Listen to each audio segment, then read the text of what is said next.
월말 김어준의 김어준입니다. 집중탐구 시리즈 2탄입니다. 지난달 헌터에 이어서 오늘은 동물 연구가 두 분을 모셨습니다. 포유동물 연구가 최현명 작가님 모셨습니다. 안녕하십니까? 예, 안녕하십니까? 극지 동물 행동학자 이원영 박사님 모셨습니다. 안녕하십니까? 네, 안녕하세요. 자, 동물 연구가들 사이에서 국내 최고의 포유류 전문가로 불리면서 별명은 외로운 늑대다. 왜 별명이 외로운 늑대입니까? 순수 프리랜서라서 그렇습니다. 그리고 이 외로운 늑대는 제가 지은 게 아니고요. 출판사에 있는 편집자가 지어준 겁니다. 왜 작가님도 외로운 늑대라고 불렀답니까? 편집자가? 늑대를 좋아하는 데다가 뭐 혼자 움직이니까요. 예. 자, 원래는 조경을 전공하셨다면서요? 네. 대학에서도 그렇고 대학원에서도 조경 설계를 했습니다. 근데 어쩌다가 돈도 안 내는 이쪽으로. 요즘은 조금 돈 되고 있습니다. IMF 직후죠. 제가 다니던 설계 회사도 IMF 직격탄을 맞았고, 그 당시 이제 집사람이 경제력 능력이 있었습니다. 네. 그래서 이제 이참에 한번 해보자. 잘 됐다. 예, 예. 다니던 회사가 망해가지고 잘 됐다. 결과적으로는 그런 셈이죠. 그 하고 싶은 게 원래부터 동물이었어요? 아, 예. 어릴 때부터 동물은 뭐 각인이 돼 있었는데 뭐 청성시야에 형제들 많고 하니까 졸업하면 바로 취직할 수 있는 학과 택하다 보니까 그렇게 됐는데 늘 도망갈 궁리를 했었죠. 저도 동물은 좋아했어요. 근데 늑대를 평생 쫓아다니진 않거든요. 아, 어릴 때 다 강아지를 좋아하잖아요. 강아지. 예. 크면서 개의 조상인 늑대란 걸 알게 되다 보니까 개보다 이제 늑대가 더 좋아진 거죠. 이야, 설명을 들어도 이해가 안 가네. 자, 회사가 문을 닫았습니다. 예. 자, 내가 하고 싶은 걸 해야 되겠다. 동물과 관련된 일을 해야 되겠다. 그렇죠. 늘 그랬었죠. 늘 동물과 관련된 뭔가를 내가 해야 되겠다. 그래서 회사가 문 닫고 제일 먼저 하신 게 뭐예요? 지금도 있습니다. 동물구조관리협회. 거기 가게 되면 유기견, 유기묘도 들어오지만 문화재청하고 계약을 맺어가지고 천연기념물, 야생동물이 많이 들어옵니다. 다양한 법정 보호종을 쉽게 볼 수 있으니까 거기에 먼저 제 발로 들어갔었죠. 회사가 문 닫고 바로 간 곳이 동물구조관리협회. 예. 거기 가서 내가 이 일을 하고 싶다. 잠깐 구경을 갔었는데 거기 있는 사람들이 이왕이면은 이 사진에 합류해 주라 이렇게 해가지고 가자마자 예. 이 사진에 합류해 주라. 그러니까 돈 쓰는 이사가 돼버린 거죠. 예. 아니 어떻게 하셨길래 가자마자 갑자기 이사가 되셨어요? 모든 구조협회가 다 힘듭니다. 아무리 힘들어도 처음 왔는데 자 이사부터 하시죠. 이게 거기 있는 사무국장이 이야기를 하다 보니까 그분 생각에 제가 조금 뭘 아는 것 같거든요. 그러니까 제안을 했고 또 가장 근본적인 건 이겁니다. 서로 이사를 안 하려고 그러니까요. 예. 찾아오는 분들마다 다 이사를 제안했는데 유일하게 받으신 거 아니에요? 맞습니까? 예. 그래서 동물구조관리협회 영리단체는 아닌 거예요. 그죠? 예, 그렇죠. 예. 항상 예산은 부족한 그런 곳인 거예요? 맞습니다. 돈이 그러면 어디서 나옵니까, 여기는? 유기견, 유기고양이를 신고를 하면은 포획을 해가지고 관리를 합니다. 아하. 거기에서 각 구청 돈을 지원받고 제가 있을 때는 문화재청에서 즉 천연기념물을 구조하니까 지원이 된 거죠. 아하. 지금은 이제 야생동물을 안 하죠. 이제는 안 하고 아예. 워낙 예산이 부족하니까. 그렇죠. 근데 우리 작가님이 합류했을 때만 하더라도 야생동물까지도 커버를 했기 때문에 내가 함께 하기로 했고. 그렇죠. 이사가 됐어요, 바로. 예. 월급을 받는 게 아니라 돈을 낸 거 아닙니까, 혹시?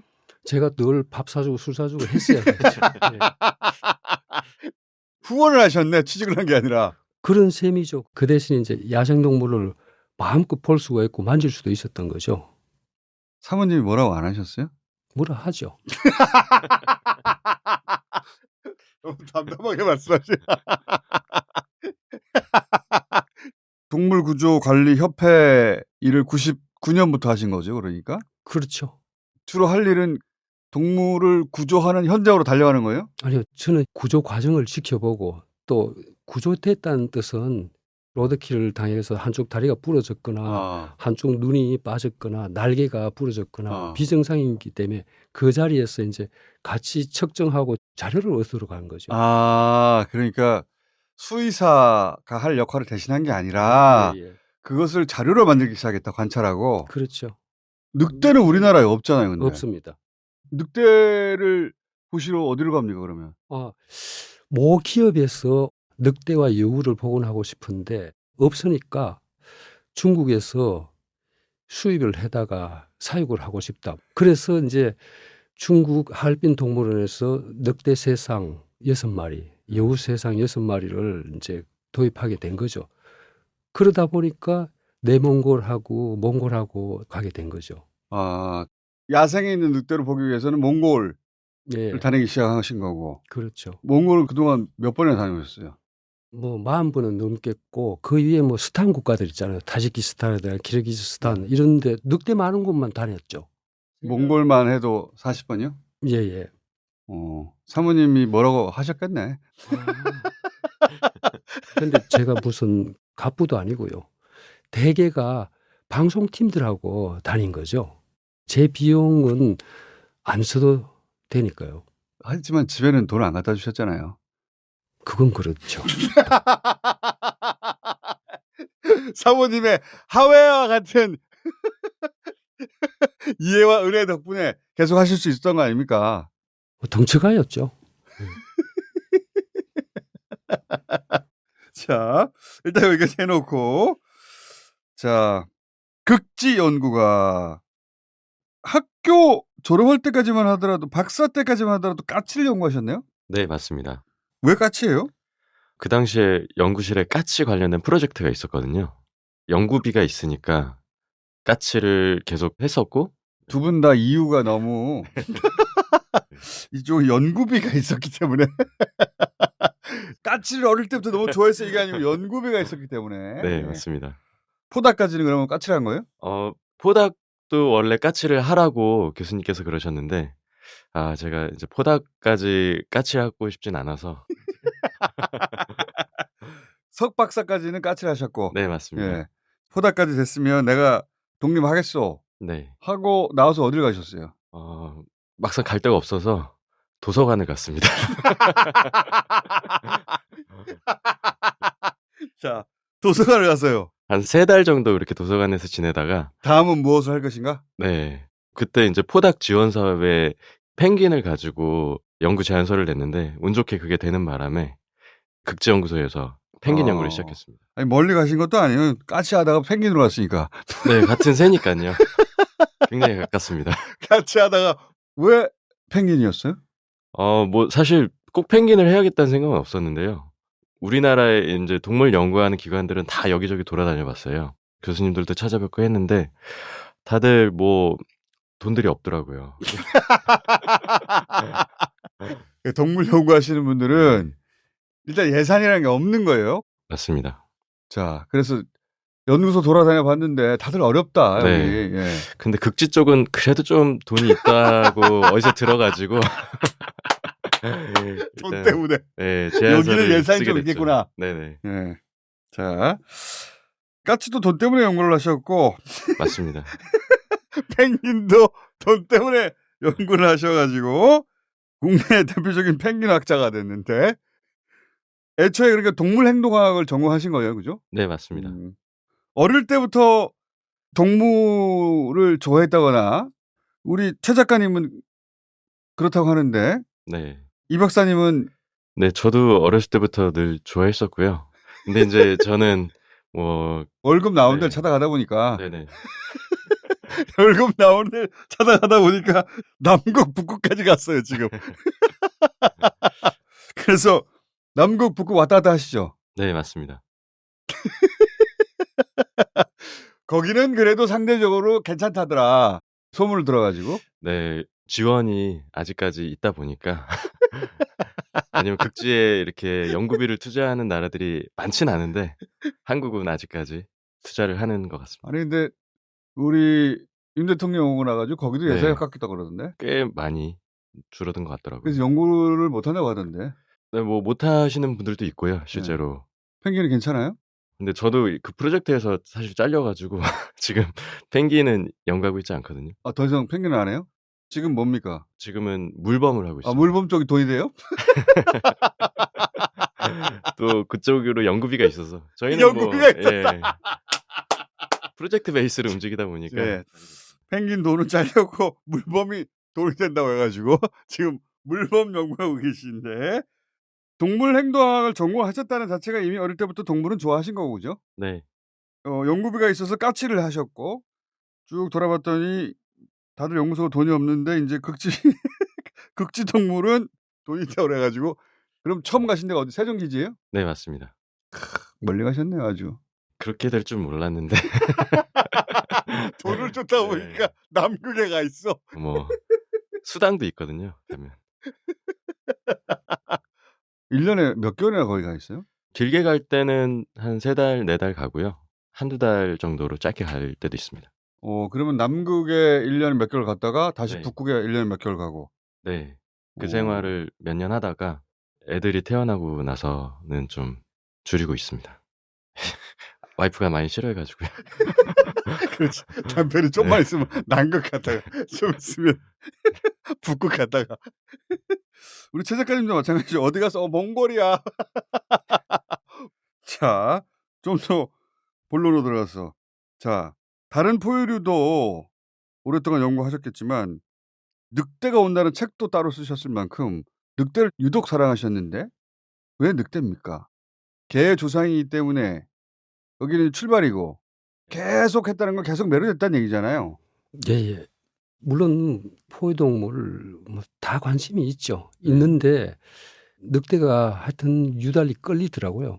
한국에서 역설적으로 멸종이 됐기 때문에 더 갈증이 심한 거죠. 예전에는 한국에서 늑대가 있었어요?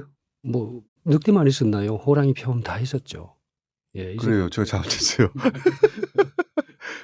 그리고 보다 현실적으로 카리스마 있는 포식자 중에 유일하게 남한에서 생존 가능한 종이 늑대가 아닐까.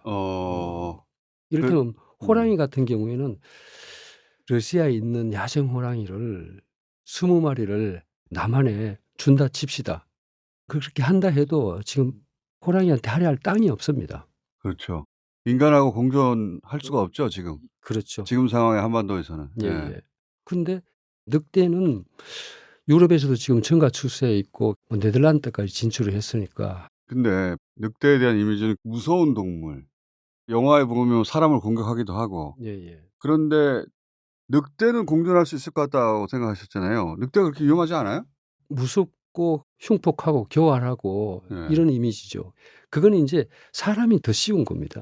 그게 다 그 유럽에서 들어온 문화거든요. 조선왕조실록이나 우리나라 고문을 보면 늑대라는 동물이 없었습니다. 호랑이, 표범은 흔했지만요. 30년대 호랑이가 한반도에서 다 포획되면서 저 만주 쪽에서 진입을 한 거죠. 아, 늑대가? 예, 예. 그러니까 한반도에서는 가령 늑대에 진입한 동물이죠. 고문에는 없는데 늑대 이야기 많죠. 일제 개화기 때부터 시작해서 서양 문화가 들어오면서 유럽 늑대 이야기가 다 들어온 거죠. 뭐 늑대 인간이라든지 늑대가 사람 잡아먹는다는 이야기 다 들어왔는데 실제 늑대는 예민합니다. 소심하고. 인간한테 안 덤벼요? 사례는 있죠.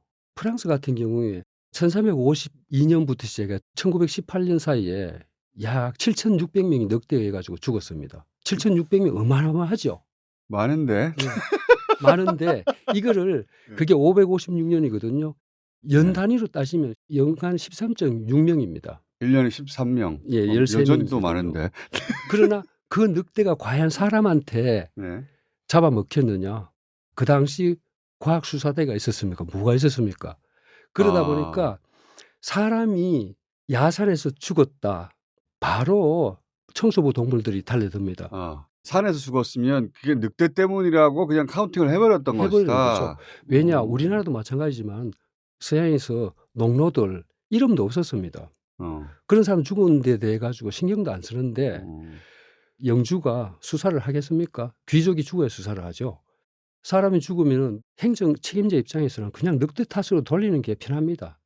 그걸 살인 사건으로 하게 되면 이걸 해결을 해야 되거든요. 그러니까 늑대가 죽인 네. 것으로 그렇게 처리하는 경우가 많았다. 대부분이 그렇다는 거죠. 물론 늑대가 살아있는 사람을 공격한 사례가 없다는 뜻은 아닙니다.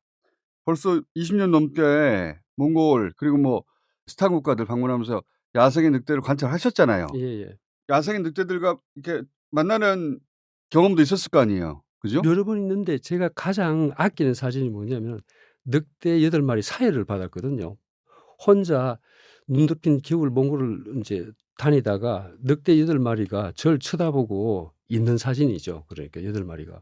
몽골 산에서 혼자 그렇죠. 늑대 8마리하고 만나신 거예요. 그죠? 예, 예. 8마리가 매우 가까이 있었습니까? 예. 근데 공격을 안 했어요? 내 빼더라고요. 배가 불렀나 보다. 그것보다 눈사인 비탈에서 멀리서 늑대 한 마리를 발견했어요. 누워서 쉬고 있길래 이걸 어떻게 거리를 좁히나. 최초 발견했을 때는 한 마리가 엎드려 있는데 아주 작게 나오죠. 엉덩이를 눈에 붙이고 개걸음으로 조금씩 내려가는 거죠. 한 마리가 일어나니까 다른 늑대들도 한 마리, 두 마리씩 일어나는데 7마리는 사각지대에 있어서 제가 못 본 거예요. 한 마리인 줄 알고 다 갔더니 알고 봤더니 뒤에 7마리가 쭉 있더라. 그렇죠. 그 당시만 해도 2004년도니까 필름 카메라를 썼습니다. 슬라이더 네. 필름. 근데 배낭을 위에 두고 내려올 때 카메라 속에 있는 필름밖에 없었거든요. 36카트짜리. 근데 거의 가까이 왔는데 필름이 없는 거예요. 다 떨어진 거죠. 근데 오는 동안 찍어가지고. 그렇죠. 나머지 필름은 배낭에 있는데 이때까지 날 봐줬으니까 저걸 가지러 가더라도 도망가지 않겠지 해가지고 일어서는 순간 다 도망가 버렸습니다. 접근할 때는 그러면 무릎으로 가셨어요? 엉덩이를 땅에 대고 기어갔죠. 그러니까 상체를 세우고요. 분명히 늑대가 작가님을 봤는데 예. 봤는데 그렇게 접근할 때는 가만히 있더라. 사람인지 모르고 있다가 일어서니까 사람인 줄 알고 다 도망간 거죠. 왜 도망가냐? 겨울마다 늑대 사냥이 벌어집니다. 늑대 입장에서는 두발 짐승은 상종을 안 하는 게 도움이 된다는 걸 알거든요. 몽골 현지 가면 유목민들이 이야기합니다. 나 80평생 늑대가 사람 잡아먹는다는 이야기를 들어본 적도 없다 그러거든요. 늑대가 없는 나라에 있기 때문에 늑대를 더 두려워하는 거죠. 거기 사람은 우리나라 고라니나 멧돼지처럼 불편할 뿐 두려워하지는 않습니다. 불편하다는 건 뭐냐면 양념수를 훔쳐가니까요. 가축을 공격하는데 옆에 있는 사람을 공격하지는 않는다. 그렇죠. 그게 이제 몽골 사람들이 하는 얘기예요. 몽골, 스탄 이런 국가에서는 다 다 마찬가지예요? 마찬가지입니다. 늑대는 지금 말씀으로 보자면 인간에 대한 각인이 있는 거네요. 굉장히 두려워하죠. 다른 동물은 두려워하지 않아도 되는데 두 발로 걷는 저 인간은 우리를 해칠 수 있는 힘이 있다 예. 하는 각인이 있는 거네. 늑대한테. 그렇죠. 늑대가 사람을 골라서 공격하고 잡아먹는 동물이라면 미국에서 복원을 왜 했겠습니까? 자, 늑대가 근데 왜 그렇게 매력적입니까? 그냥요. 아니 좋아하는데 뭐 이유가 있어야 됩니까? 그거? 늑대가 굉장히 오해를 많이 받는 동물인데 그중 하나가 우리가 이제 남자들 표현할 때 남봉꾼. 네. 늑대 같은 놈. 늑대 같은 놈. 또 여자 이야기할 때는 늑대 같은 놈. 여우 같은 년. 예, 맞습니다. 예. 실제 늑대는 남봉꾼하고는 전혀 거리가 멉니다. 개는 정말 개입니다.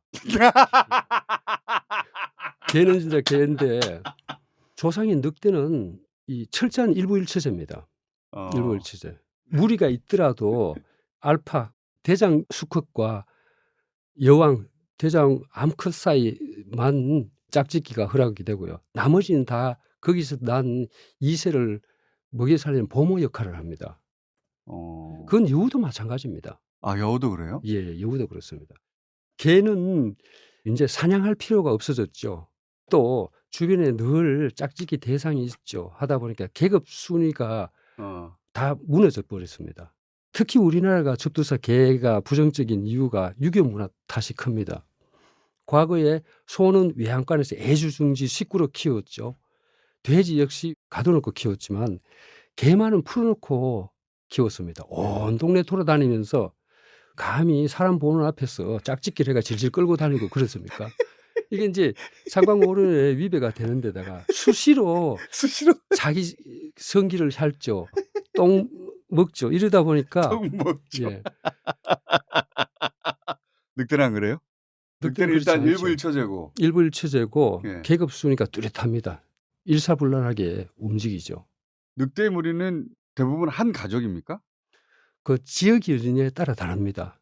미국 옐로스톤 국립공원처럼 아주 먹이도 많고 안전한 곳에서라면 원래 시작은 보통 한 쌍의 암컷과 수컷이 분가에 나와서 시작을 하지만 워낙 살기가 좋다 보니까 분가를 안 하는 겁니다.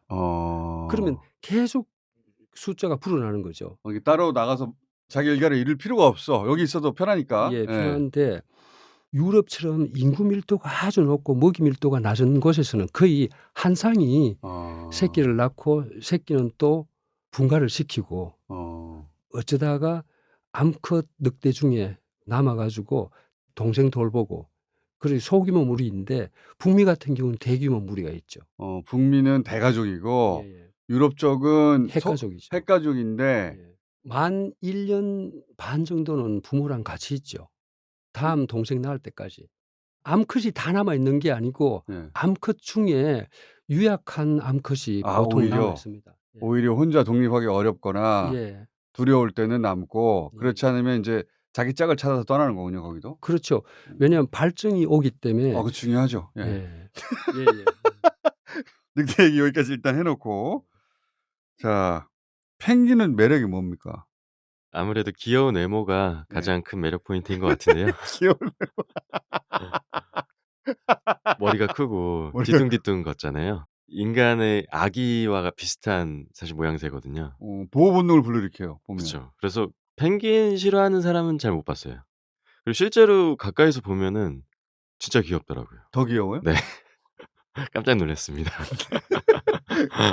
이거 연구하지 않아도 알 수 있는 내용 아닙니까? 지금 말한 내용은 진짜로 보면 더 귀엽다. 우리 이 박사님이 펭귄을 연구해서 이건 내가 발견한 거야. 있습니까?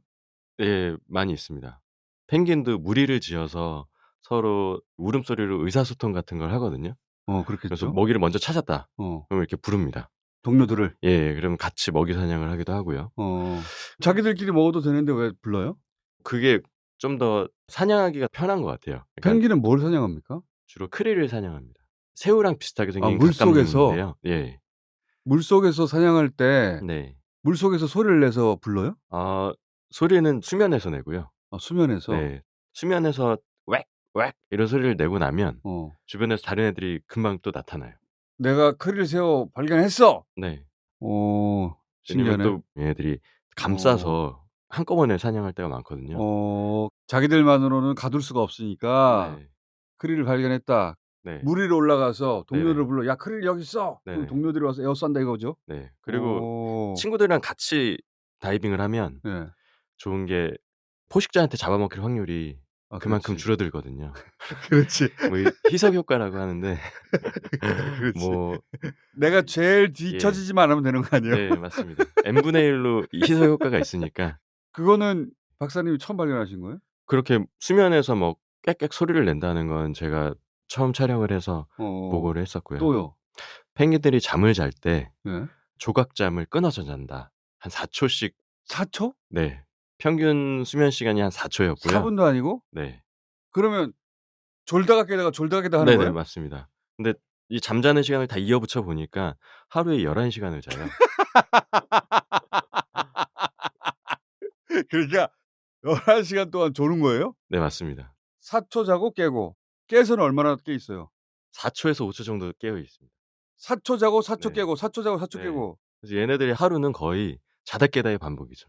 새끼들을 키우는 동안 아무래도 포식자들 때문에 그런 것도 있는 것 같아요. 4초를 네. 자다 깨다 해서 11시간이면은 네. 자는 시간하고 연결된 자는 시간이라 그럼 아예 활동하는 시간 2시간밖에 없어요? 아까 말씀드린 것처럼 사냥할 때 이럴 때는 잠을 극단적으로 줄였다가 네. 사냥이 다 끝나고 나면 바닷가에서 꾸벅꾸벅 서서 또 계속 좁니다. 펭귄들이 쭈르륵 이렇게 옹기종기 모여 있는 거는 그냥 조는 네. 거네요? 네. 계속 자다 깨다를 반복하죠. 힘들게 야. 살아요. 힘들게 살아요. 야, 진짜 희한한 방식으로 자네. 그러니까 고개를 숙이고 잠을 쭉 이어가는 경우는 없다는 거죠. 네, 맞습니다. 어... 그런 동물이 이제까지 밝혀진 적이 없었거든요. 어떻게 그렇게 해서 잘 수가 있지? 그러니깐요. 그 박사님이 발견하신 거예요? 예, 제가 지난달에 사이언스지에 처음으로 발표했어요. 사이언스지 그 유명한? 표지 논문이었습니다. 이야. 펭귄은 쪽잠을 잔다. 네, 맞습니다. 그것도 4초 쪽잠을 잔다. 이어봤더니 하루 11시간이다. 11시간 그렇게 자고 11시간은 또 짧게 깨는 거잖아요. 네. 근데 그 짧게 깨는 것은 잠을 이어가는 순간이라 네. 활동하는 시간이 아니잖아요. 그죠? 예, 근데 뭐 깨어 있는 동안에 뭐 주변도 두리번거리기도 하고. 4초 동안 네. 4초 자고 4초 일어나서 두리번 다시 네. 잠들고 네. 두리번 잠들고 이거예요? 네, 맞습니다. 와. 새끼들한테 먹이를 토해서 주기도 하고요. 그 짧은 시간에? 네. 바쁘게 사네. 정말 초단위로 쪼개 사네. 네, 맞습니다. 그러다가 이제 본격적으로 사냥 나가서 네. 몇 시간이 두고 사냥을 하고 그러면 그날은 활동을 많이 했잖아요. 네. 사냥한 다음에 돌아와 가지고 또 하루 종일 자고 네. 그리고 또 바다에 나갔다가 수면에서 가끔 또 잠을 자요. 수면에서도 꾸벅꾸벅 자더라고요. 야, 이 독특한 수면 패턴이다 이건 진짜. 잠수는 얼마나 합니까? 펭귄이?